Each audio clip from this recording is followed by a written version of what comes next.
3000 বছরের ইতিহাসে কেউ ইরানকে দখল করতে পারেনি। এটা কি শুধুই কাকতালীয়, নাকি এর পিছনে এমন কিছু রহস্য রয়েছে যেটা বিশ্ববাসী আজও জানে না?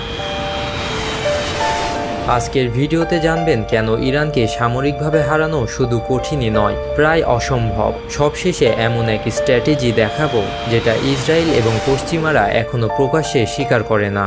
আপনার মতে বর্তমান দুনিয়ায় কোন দেশটাকে আক্রমণ করলে আক্রমণকারী নিজেই ধ্বংস হয়ে যাবে? কমেন্টে জানিয়ে দিন। ইরানকে পুরোপুরি জানার জন্য আমাদেরকে একটু পেছনে যেতে হবে। ইরান হচ্ছে প্রাচীন সভ্যতার উত্তরসূরি। একটা দেশের সামরিক শক্তির চেয়েও ভয়ঙ্কর হতে পারে তার ইতিহাসের ভার। ইরান মানে পারস্য সাম্রাজ্য, যা 2500 বছরেরও বেশি সময় ধরে পৃথিবীর সবচেয়ে ক্ষমতাশালী রাজ্যগুলোর মধ্যে একটি ছিল। এই ইতিহাস শুধু বইয়েই নেই, ইরানের প্রতিটি নাগরিকের রক্তমজ্জায় মিশে গেছে। যেখানে ইতিহাস অস্ত্র হয়ে দাঁড়ায়, সেখানে যুদ্ধ ভিন্ন রূপ নেয়। তারপরেই জানতে হবে ইসরায়েলের জন্য ইরান কেন অজেয় শত্রু।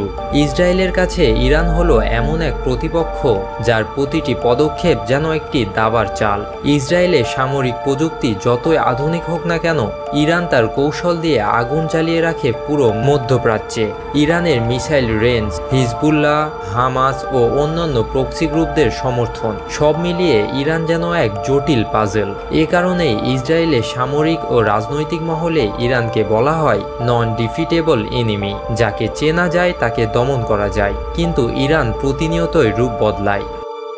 আপনি কি জানেন ইরানের মাঝে একটি ভূগর্ভস্থ মিলিটারি বেজ রয়েছে এবং মিসাইল শহরও রয়েছে, যেটি সম্পূর্ণ মাটির নিচে রয়েছে।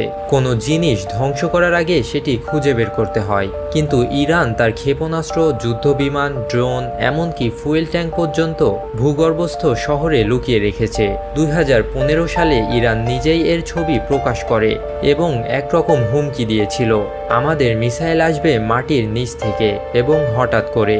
এই মিসাইল শহরগুলো এতটাই রহস্যজনক যে উপগ্রহ চিত্রেও ধরা পড়ে না। যুদ্ধ শুরুর আগেই যদি শত্রুপক্ষ অদৃশ্য হয়ে যায়, তাহলে জেতা কিভাবে বা সম্ভব? বর্তমানে ইরান এবং ইসরায়েল মধ্যে যে যুদ্ধ চলছে, এটি কি তৃতীয় কোনো বিশ্বযুদ্ধের সম্ভাব্য স্পার্ক? জানতে পারবেন একটু পরে।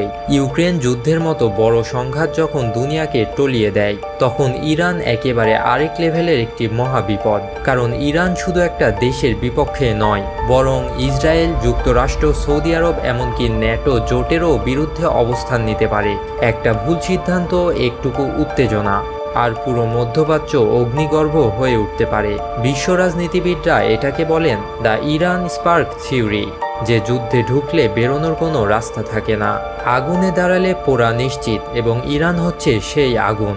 এমনকি ইরান এতটাই শক্তিশালী যে 1979 সালে তেহরানে মার্কিন দূতাবাসে জিম্মি হওয়া কূটনীতিকদের উদ্ধারে আমেরিকা চালায় অপারেশন ইগল ক্লো। কিন্তু প্রচণ্ড ধূলিঝড়, প্রযুক্তিগত ব্যর্থতা আর এলোমেলো সিদ্ধান্তের কারণে সেই মিশন দুঃস্বপ্নে পরিণত হয়। অবশেষে 8 জন মার্কিন সেনা মারা যায়। একটিও জিম্মিকে উদ্ধার করা যায়নি সেই মিশনে। যেখানে আমেরিকার মতো মহাশক্তিও অপারেশন চালিয়ে ইরানের সাথে পেরে ওঠে না।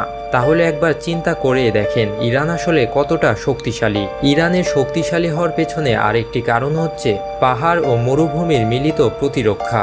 একটা ভূখণ্ড যদি একটি প্রাকৃতিক দুর্গ হয়, তাহলে সেনাবাহিনীর কাজ অর্ধেক সহজ হয়ে যায়। ইরান ঠিক তেমনই একটা দেশ। উত্তরে পাহাড়, দক্ষিণে মরুভূমি, আর ভেতরে অসংখ্য উপত্যকা ও গোপন পথ। তালিবানদের মতো গেরিলাদের বিরুদ্ধে লড়াই করা অনেক সহজ, কিন্তু ইরানের মতো রাষ্ট্রীয়ভাবে প্রশিক্ষিত লোকজনকে পাহাড়ে ধরতে গেলে জীবনই বাজি রাখতে হয়। ভূখণ্ডই যখন ফাঁদ হয়ে যায়, সেনাবাহিনী তখন শিকারে পরিণত হয়। কিন্তু পাহাড় ও মরুভূমির মিলিত প্রতিরক্ষা ব্যবস্থা ইরানের শক্তির একটি অংশ মাত্র। তাহলে প্রশ্ন উঠতেই পারে, ইরান আসলে কেনই বা এত শক্তিশালী? এখন সেটি জানার চেষ্টা করব। প্রথমে আসে ইরানের ইসলামিক রেভলিউশনারি গার্ড ক্রপস, অর্থাৎ IRGC। এটি কোনো সাধারণ সেনাবাহিনী নয়, এরা আদর্শবাদী, আত্মঘাতী এবং এক্সট্রিমলি ট্রেন্ড সেনাবাহিনী। তারপরে আসে ইরানের ক্ষেপণাস্ত্র শক্তি। ইরান পুরো মধ্যপ্রাচ্যকে লক্ষ্য করতে পারে এমন হাজার হাজার ব্যালিস্টিক মিসাইল ধারণ করে, যাদের মধ্যে সবচেয়ে ভয়ঙ্কর অস্ত্র হলো ফাতেহ 110, শাহাব 3 এবং খোররাম শাহর, যেগুলোর রেঞ্জ হতে পারে 2000 কিমি পর্যন্ত। তারপরে আসে ড্রোন আর্মি। ইরান বিশ্বের অন্যতম ড্রোন রপ্তানিকারক শক্তিতে পরিণত হয়েছে।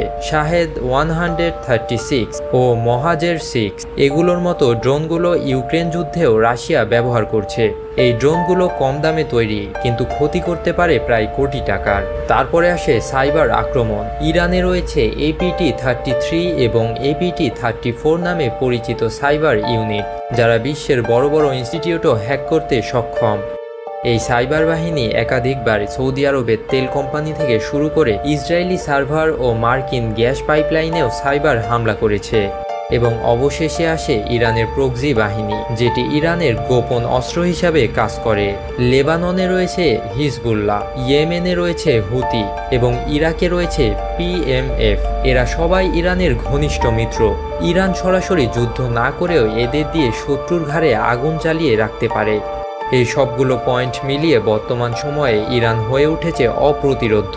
ভিডিওটি যদি আপনার ভালো লেগে থাকে তবে ভিডিওতে একটি লাইক দিয়ে চ্যানেলটিকে সাবস্ক্রাইব করে আমাদের সাথেই থাকুন, কারণ আমরা প্রতিনিয়তই নিয়ে আসি এমন রহস্যময়, অদ্ভুত এবং মজাদার সব ভিডিও। দেখা হচ্ছে পরবর্তী ভিডিওতে।